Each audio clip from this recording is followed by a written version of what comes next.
The universe had a funny way of teaching lessons, and most of those lessons involved dying in creative ways on planets that really should have come with warning labels. Over the past 6 millennia, the Interstellar Coalition had catalogued approximately 9 million ways for spacefaring species to perish horribly, and that was just the highlight reel. The solution, naturally, had been to wrap every explorer in enough technology to make them functionally immortal. Environmental suits that could withstand temperatures hot enough to vaporize lead or cold enough to freeze helium solid. Atmospheric processors that could make chlorine gas breathable. Fabricators that could turn literally anything into food, assuming your standards for food were sufficiently low. Every species that had made it off their homeworld had done so by becoming utterly, completely, catastrophically dependent on their equipment. This was fine. This was how civilization worked. This was the entire point of advancement. Then Earth sent its representatives to the coalition, and everyone started having uncomfortable thoughts about what happened when the technology stopped working. The initial reports from Earth had been deeply unsettling. The planet was classified as a Class 12 death world, which was a polite way of saying it was actively hostile to complex life, and yet somehow complex life had evolved there anyway out of spite. The weather alone qualified as psychological warfare. The tectonic activity suggested the planet's crust was held together primarily through optimism. The biological diversity included approximately 6,000 species that had evolved specifically to end other species in the most efficient way possible. Humans had looked at this nightmare and decided it was home. The xenobiology teams had filed reports that read like horror fiction. Humans were endurance predators who could chase prey until it died of exhaustion. Their cooling system was so efficient they could function in temperatures that would cook most species from the inside out. They could eat an alarming variety of organic matter, and their immune system fought off infections with the kind of enthusiasm usually reserved for war crimes. Their pain tolerance was either impressive or indicated serious neurological issues on a species-wide scale, and nobody wanted to do the testing to find out which. But surely the coalition had reasoned, once humans had proper technology they would abandon these primitive adaptations. Surely they would embrace modern civilization and stop being quite so aggressively competent at not dying. This assumption was about to be violently corrected on a planet designated GJ 7834, which would later be remembered as the place where everyone learned an embarrassing lesson about preparedness. The expedition had been routine, survey mission, standard crew, 3 days of sample collection and observation. Team leader Vaughn was a Caltherian whose species had evolved on a moon with 0.6 gravity and absolutely nothing dangerous. His crystalline structure refracted light in ways that made him look perpetually elegant, and his 4 manipulator arms could handle equipment with enviable precision. He had led 47 missions without significant incident, which in coalition terms meant he was either very good or very lucky. Science Officer Krell represented the Manari, a species of amphibious creatures whose ancestors had lived in peaceful kelp forests, where the most exciting thing that ever happened was a particularly aggressive clam. Her skin was a mottled blue-green that shifted colors based on her emotional state, currently showing the calm violet of someone who expected everything to go exactly as planned. Her equipment harness was custom-fitted to her streamlined form and contained enough sensors to analyze a planet down to its quantum fluctuations. Engineer Tech was a Viridian, one of the silicon-based species that made up about 20% of coalition membership. His body resembled a collection of geometric shapes that had agreed to cooperate long enough to achieve consciousness. He communicated through light pulses that his translator converted to speech, and his primary joy in life was maintaining equipment that never broke down because he maintained it so well. And then there was the human. Riley Okonkwo had joined the Coalition Survey Corps with credentials that suggested she had done everything from molecular biology to extreme environment survival training, which seemed like an odd combination until you remembered Earth's general approach to existence was preparing for everything to go wrong simultaneously. She was tall by human standards, which made her absolutely massive compared to most of the crew. Her dark skin and close-cropped hair gave her a practical appearance that Vaughn had initially mistaken for lack of attention to grooming before learning that humans intentionally chose minimal maintenance styles. A standard-issue survey suit fit perfectly because Coalition fabricators had finally figured out human proportions after several years of humans joining and immediately requesting alterations. Riley had spent most of the mission briefing looking out the viewport at their destination planet with an expression that Vaughn could not quite interpret. In retrospect, it might have been recognition. GJ 7834 was listed as a garden world, class 4 on the habitability scale, which meant it was basically a vacation destination that happened to need surveying. Oxygen-nitrogen atmosphere, comfortable gravity at 0.98 standard, preliminary scans showing extensive forests and no large predators. The kind of planet that made survey crews forget why they carried emergency equipment. The landing was flawless. The first 2 hours were textbook perfect. Krell had identified 14 new plant species and was cycling through excited color combinations that indicated scientific joy. Tech had set up their equipment perimeter with his usual obsessive precision. Vaughn had filed the initial report with the smug satisfaction of someone whose career was built on missions where nothing interesting happened. Riley had been walking the perimeter of their camp, looking at the jungle with the kind of attention people usually reserved for ticking bombs. That should have been a warning sign, but Vaughn had dismissed it as human paranoia, which seemed redundant since paranoia was basically humanity's species-wide personality trait. The first piece of equipment to fail was Krell's primary scanner. No warning, no error message, just immediate and complete cessation of function. Then her backup unit died. Then her tertiary scanner went silent mid-analysis with the finality of something that would never speak again. Vaughn's communication array was next. The screen flickered once, displayed what might have been a plea for mercy, and went dark. The environmental processors began making sounds that equipment should never make, sort of a grinding wheeze that suggested mechanical suffering. Tech's diagnostic tools showed nothing but static, which was problematic when your job was diagnosing problems. Within 45 minutes of landing, every piece of advanced technology they had brought was reduced to the status of decorative debris. Vaughn's crystalline structure had gone from elegant refraction to anxious flickering that indicated his species' version of panic. Krell had shifted to a muddy brown color that in Minari psychology meant existential dread. Tech's light pulses had become rapid and irregular in ways that his translator was struggling to interpret as coherent speech. Riley pulled a knife from her boot. Not an energy blade. Not a molecular cutter. Not even a vibro edge. Just a knife, the kind of tool that belonged in a museum exhibit about early civilization. It had a blade roughly as long as her hand, made of dull grey steel that looked like it had been forged before humanity discovered space travel. The handle was wrapped in worn leather that suggested this knife had a history. She walked toward the forest with the purposeful stride of someone who had a plan, and that plan involved stabbing something. "Where are you going?"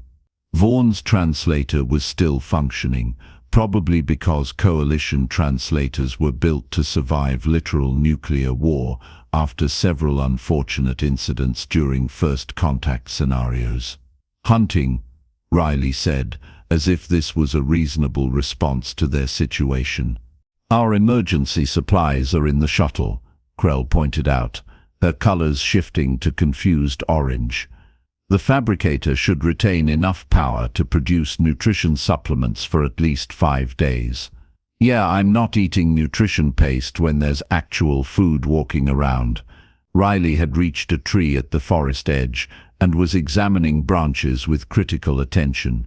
She selected one, roughly as thick as 2 fingers, maybe 1.5 meters long, reasonably straight. She began cutting it free with quick, practiced movements that suggested this was not her first time attacking vegetation. "That's a stick," Tech pulsed, his translator conveying deep confusion. "That's about to be a spear." Riley stripped smaller branches and leaves with efficient movements. In less than 2 minutes, she had something that was definitely stick-shaped, though calling it a spear seemed optimistic at best. "A spear," Krell repeated slowly, her colors cycling through shades that indicated she was processing information. Her worldview was not equipped to handle. "You intend to hunt with a sharpened stick. Humans have been doing it successfully for roughly 500,000 years," Riley said, pulling out her knife again and beginning to shape the branch's end into a point. The wood peeled away in long curls, exposing pale wood beneath darker bark. "We took down everything from small game to megafauna with these. Granted, we used bigger versions for the megafauna, and usually more than one person, but the principle's sound." The 3 aliens watched with the kind of horrified fascination usually reserved for watching natural disasters happen in real time. "This is madness," Vaughn said, but his translator added an uncertainty subroutine that suggested he was no longer entirely sure what qualified as mad behavior when all your technology was dead. "This is backup planning," Riley corrected. She tested the spear point against her thumb, nodded in satisfaction, then proceeded to sharpen it further with long strokes of her blade. The point took on a wicked sharpness that looked entirely too capable of ending something's day. "Your technology failed. That happens. But biology doesn't fail, and evolution gave humans some pretty good backup systems." She disappeared into the jungle carrying her stick. The 3 aliens looked at each other with whatever their respective biologies used to convey the question, "Is this actually happening right now? Should we stop her?" Krell's colors shifted to worried yellow. "Stop her from what? Embarrassing herself by attempting to threaten local wildlife with a stick?" Vaughn's crystalline structure shifted in what might have been the Caltherian equivalent of a dismissive shrug. "Let her exhaust herself. When she returns hungry and humiliated, perhaps she will accept nutrition paste with appropriate gratitude."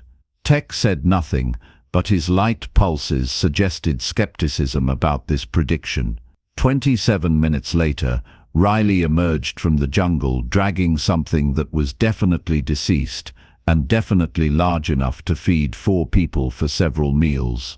It resembled what you might get if you took a deer, scaled it up by about 30%, gave it 6 legs instead of 4, added bioluminescent stripes along its flanks, and equipped it with horns that looked like they had been designed by someone with aggressive tendencies.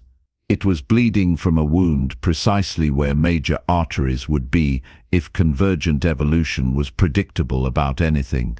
Riley looked pleased with herself in the way people do when a task turns out easier than expected. The 3 aliens stared with their various visual organs. "That," Vaughn said carefully, his structure flickering through colors that indicated cognitive dissonance, "is classified as a Class 4 predator in the preliminary surveys." "Was a Class 4 predator," Riley corrected.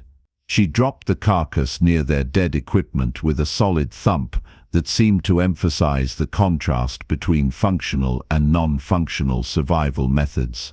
"Now it's dinner. Anyone know how to field dress an animal, or am I going to have to do everything myself?" Krell's colors had drained to a pale cream that in Minari biology indicated shock severe enough to be medically relevant. Tech's light pulses had stopped entirely, which was concerning because that usually only happened when Viridians were dead or deeply unconscious. Vaughn's crystalline structure had stopped refracting light properly and had gone sort of matte and dull. "You killed it," Krell managed with a stick. "Spear," Riley corrected patiently. "Different thing. One end is sharp on purpose." She knelt beside the carcass and pulled out her knife again, beginning the deeply unpleasant process of field dressing with practiced efficiency. Tracked it for 15 minutes following sign. Found it at a water source, approached from downwind so it couldn't smell me, got within 15 meters, and put this through its neck before it knew I existed. She gestured with the bloody spear, as if this explained everything that needed explaining. "That's horrifying." Krell pulsed a nauseated green. "That's dinner," Riley repeated. "And unless you all want to watch me butcher this thing, which I'm guessing you don't based on those colors, somebody should figure out how to start a fire. We're going to need to cook this." 3 sets of sensory organs from 3 different species all conveyed the same message. They had no idea how to start a fire without a plasma torch. Riley made a sound that might have been a sigh, or might have been the sound of someone accepting that they would have to handle everything personally. "Okay, crash course in primitive survival. First lesson, fire." What followed was an education that none of the aliens had expected to receive, and all of them would remember for the rest of their careers. Riley disappeared into the forest and returned with a selection of wood that she categorized by moisture content, density and combustibility, with the kind of automatic knowledge that suggested this information was stored somewhere in human genetic memory. She explained that dry wood burned better than wet wood, in tones that suggested this should be obvious to anyone with basic reasoning capacity. She constructed what she called a bow drill from components that had been peacefully existing as part of the forest ecosystem approximately 40 minutes ago. A curved branch became the bow. A straight stick became the drill. A flat piece with a notched hole became the fireboard. Her bootlace became the cordage. She assembled these random pieces of forest into a device that looked like it had been invented by someone who took minimalism as a personal challenge. Then she created fire through nothing but friction and determination. Krell's colors cycled through patterns that did not exist in standard Manari emotional language. Tech's light pulses resumed, but in frequencies that his translator kept flagging as potentially erroneous. Vaughn watched smoke rise from wood rubbing against wood and felt several fundamental assumptions about civilization quietly collapse. "Fire," Riley announced, transferring the ember to a nest of dry grass and encouraging it into actual flames with gentle breathing. "Humanity's first technology still works when your reactor fails." She built up the fire with systematic precision, adding progressively larger pieces of wood in a structure she called a log cabin that apparently maximized heat output while minimizing smoke. Within 10 minutes she had a fire that made their emergency heating units look inadequate.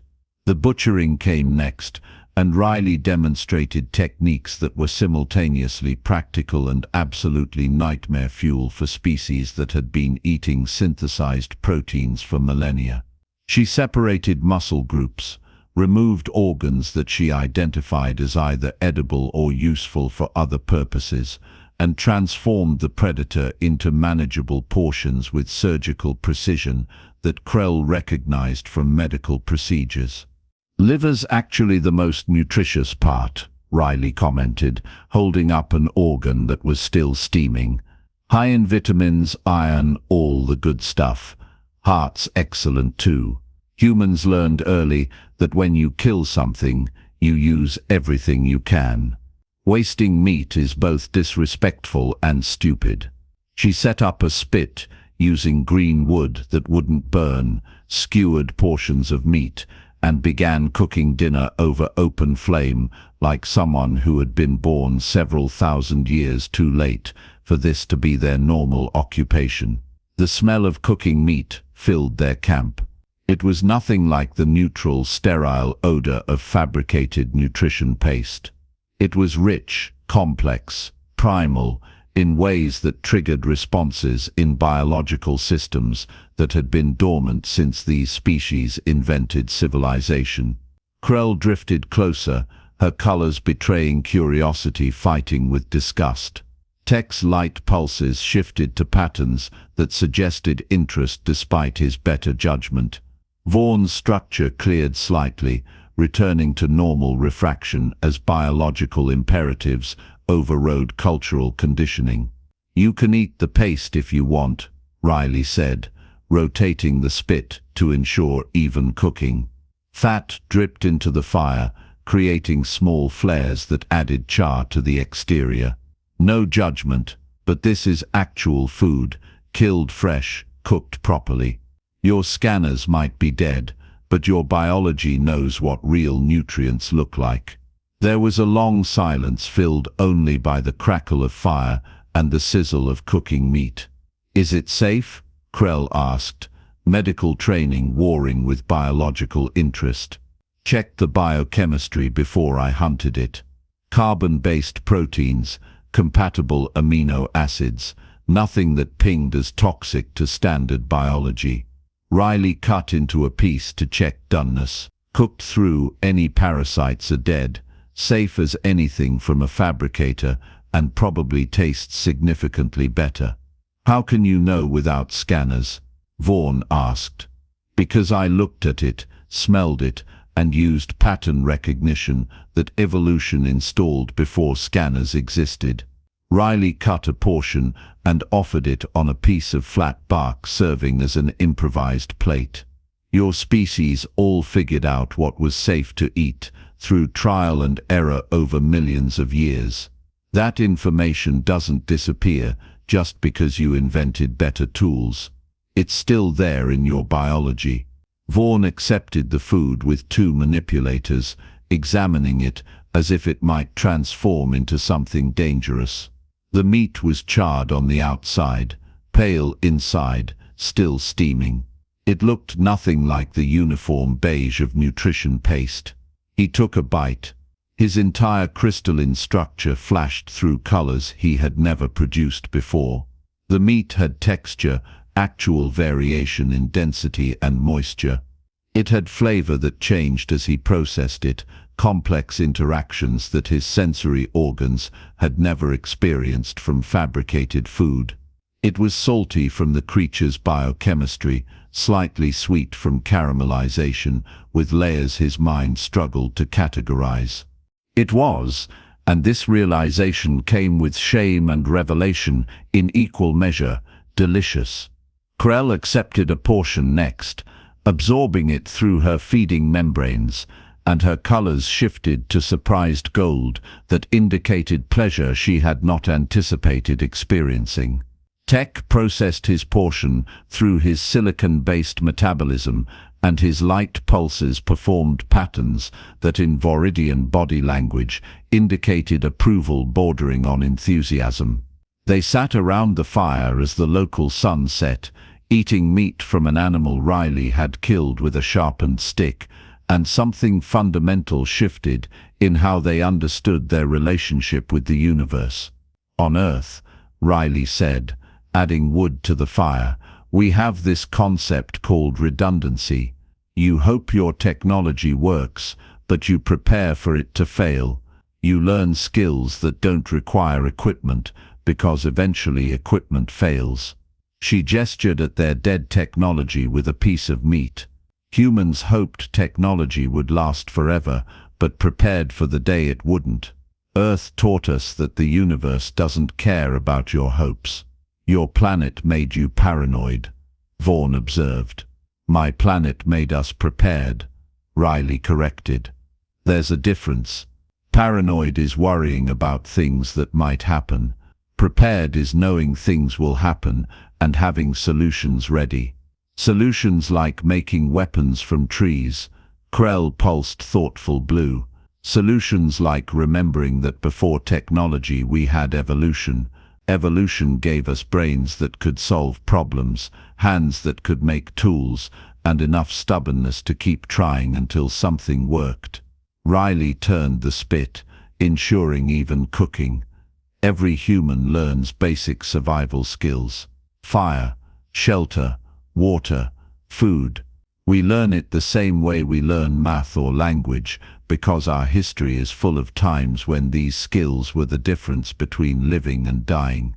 We abandoned such primitive knowledge thousands of years ago, tech pulsed. And that worked great until today, Riley agreed. But today your advanced civilization turned into expensive garbage, and primitive knowledge turned into dinner. I'm not saying abandon technology. Technology is fantastic, but maybe don't forget that your biology has tricks your technology doesn't. The fire crackled, casting shadows across their various forms. 4 species, sitting around flames humans had been using since before recorded history, eating food prepared with methods older than writing. How do you know all this? Vaughn asked. These skills you speak of as common knowledge, because on Earth they are common knowledge, Riley said. Not everyone hunts, but most people know how. Most people have made fire without tools at least once. We teach kids survival skills because our planet spent millions of years teaching us that comfort is temporary, but survival is mandatory. She poked the fire, sending sparks into the darkening sky. Your species evolved on kind worlds, stable climates, manageable threats, environments that didn't actively try to murder you. So you developed technology for comfort and never needed backup plans. She looked at each of them. Earth wasn't kind. Earth was a nightmare that tried to kill us constantly, so we learned to kill back. We learned to adapt, to survive with just our brains and hands, because that was all we had. That sounds exhausting, Krell observed. It was, Riley agreed. But it meant when we got technology, we never forgot what we could do without it. We never became dependent the way you did. We trusted technology, but never put all our survival in one basket. Night sounds of GJ 7834 filled the silence, alien calls reminding them they were far from home, on a world that didn't care about their comfort. Will you teach us? Vaughn asked suddenly. These skills, Riley looked surprised. Seriously? Today I learned my civilization has made me helpless when equipment fails, Vaughn said quietly. I command survey missions across dozens of worlds. Today I learned that without technology, I would watch my crew starve while food walked past us. His structure dimmed. That's unacceptable. I would like to learn as well, Krell pulsed. Medical knowledge is useless if I cannot keep patients alive long enough to treat them. My species has forgotten important things. Tech pulsed thoughtful patterns. I would remember them. Riley looked at the 3 aliens, then at the fire, then at dinner that had kept them fed when their fabricator couldn't. A slow smile crossed her face. All right. Crash course in not dying when everything breaks. You've learned lesson 1, fire. Tomorrow, water purification without molecular filters. It's going to be educational and possibly disturbing. More disturbing than watching you stab a predator, Vaughn asked. Way more disturbing, Riley promised. Because you're all going to try it yourselves. Can't learn survival by watching. That's not how this works. The rescue ship arrived 2 days later, precisely on schedule. They found the survey team alive, healthy, gathered around a fire that should not exist, given their equipment failures. Vaughn was practicing with a spear he had made, his throws getting progressively less terrible. Krell had learned to identify edible plants without scanners. Tech was setting up water purification using containers, fire, and condensation principles he had learned existed 36 hours ago. Riley was teaching them snare construction, and all three were paying attention with intensity of students who had discovered their education had significant gaps. The rescue commander, a Caltharian named Shess, observed the scene with visible confusion. "Your emergency beacon indicated total equipment failure," she said slowly. "We expected to find you in survival shelters, rationing supplies." "We adapted," Vaughn said simply, then threw his spear at a target tree. It hit with a solid thunk that would have been impossible 2 days ago. "You adapted," Shess repeated, looking at the primitive camp. "Turns out there's more than one kind of technology," Vaughn said. "Some runs on power, some runs on knowledge. We learned to use both." The report filed after the GJ 7834 incident made interesting reading in coalition circles. It included equipment vulnerability data, recommendations for redundant systems, biological surveys, all standard content. It also included a new section titled Primitive Contingency Protocols. This section detailed firemaking, water purification, food acquisition, and shelter construction using naturally available materials. It was written by Vaughn with extensive input from one human whose contribution to galactic civilization turned out to be much older than expected.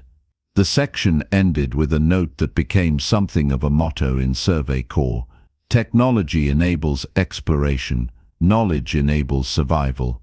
Humanity remembers both. Perhaps we should too." The jungle had eaten their gear, and a human had sharpened a branch and hunted dinner. This should have been a story about primitive desperation, but instead became a story about the difference between advancement and dependence.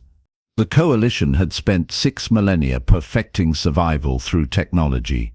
On GJ 7834, they learned that sometimes the oldest solutions remained the best ones, and maybe evolution knew things worth remembering before anyone invented the word technology. Vaughn kept the spear.